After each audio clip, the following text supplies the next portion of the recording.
Hi guys, how are you. I hope कि आप बहुत ही अच्छे होंगे। तो आज की इस वीडियो में पूर्ण वर्ग विधि द्वारा द्विघात समीकरण को हल करना सीखेंगे बहुत ही आसान तरीके से। ठीक है, तो यहाँ जो क्वेश्चन लिखा गया है 3x² प्लस 4x माइनस 15 बराबर 0। आपको चर और अचर तो पता ही होगा। ठीक है, यक्स देखिए 3 में x² है तो हम कह सकते हैं यक्स हमारा चर है, 15 हमारा एक संख्या है, गिनती है, इसलिए हम कह सकते हैं अचर है। तो सबसे पहला काम अचर को दूसरे पक्ष में भेजिए। ठीक है, यदि हमारा माइनस का है तो वो प्लस का हो जाएगा। तो 15 हमारा अचर है, जब उसे RHS पक्ष में भेजेंगे तो प्लस का 15 हो जाएगा। पहला काम यही करना है, अचर को खोजिए और दूसरे पक्ष में भेजिए।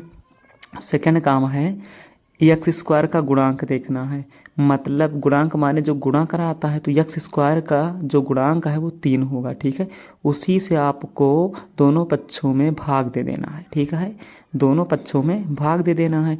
3 से 3 कटा, ओके। यहाँ देखिए 3 बचे 15 कैंसिल हो जाएगा। ठीक है, 3 का नम 3, तो हम कह सकते हैं क्या बचा हमारा x² प्लस में 4x/3। ठीक है, फिर बराबर में 5 बचा, ओके।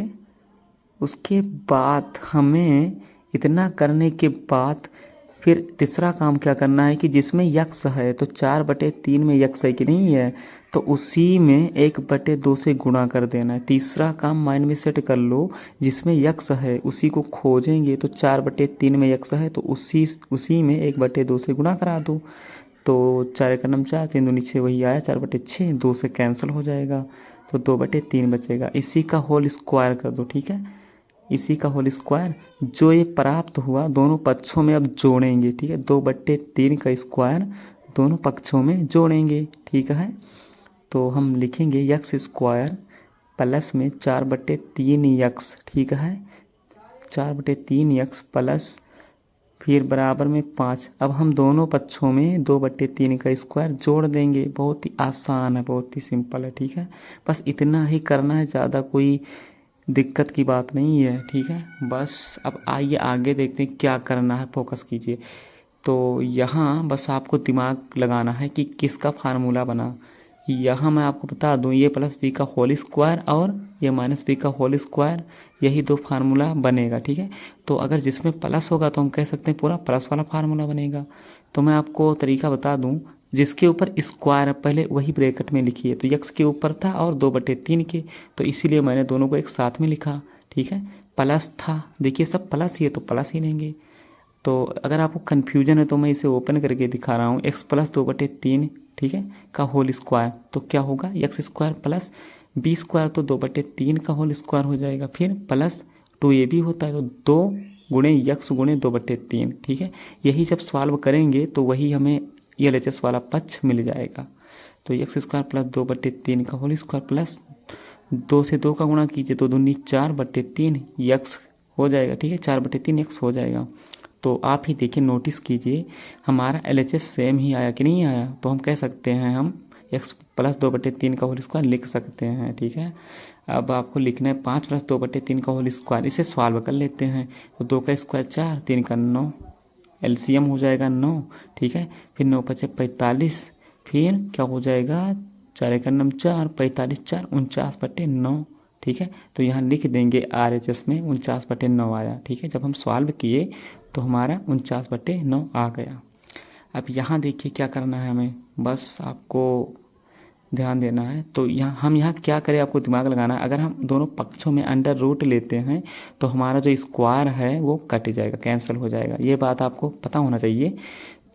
यदि हम RHS में लेंगे, मान लीजिए किसी भी पक्ष में अंडर रूट लेते हैं तो हम दोनों में हमें लेना होता है, नहीं तो गलत हो जाएगा। ठीक है, तो फिर स्क्वायर अंडर रूट से कैंसिल हो गया। x प्लस 2/3 बचा।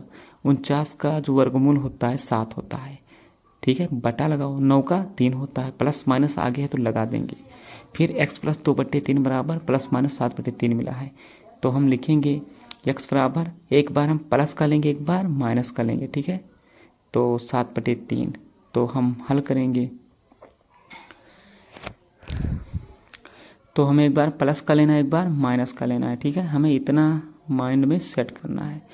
तो फिर हम यहाँ सॉल्व करते हैं दोनों को, एक बार प्लस लेकर और एक बार माइनस लेकर।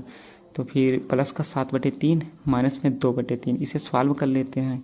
तो आपको पता है हर हमारा समान है, तो सीधा सीधा घटा देंगे। 2 7 में से 2 जाएगा तो 5 होगा। ठीक है, चलिए घटाते हैं। यहाँ मैंने माइनस का लिया है, ठीक है, एक बार प्लस का एक बार माइनस का, मैंने एक साथ में दोनों को लिया है ताकि आपको समझने में आसानी हो जाए। तो 7 में से 2 गया 5/3 हो जाएगा। प्लस का आया 5/3, एक्स का वैल्यू 5/3।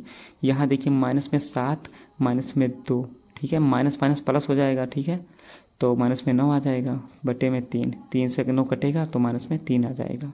तो हम कह सकते हैं कि एक्स का 2 वैल्यू आया, एक प्लस का 5/3, एक माइनस का 3 आया। तो इस तरीके से हम अलग अलग एक बार प्लस लेकर एक बार माइनस लेकर हल करते हैं।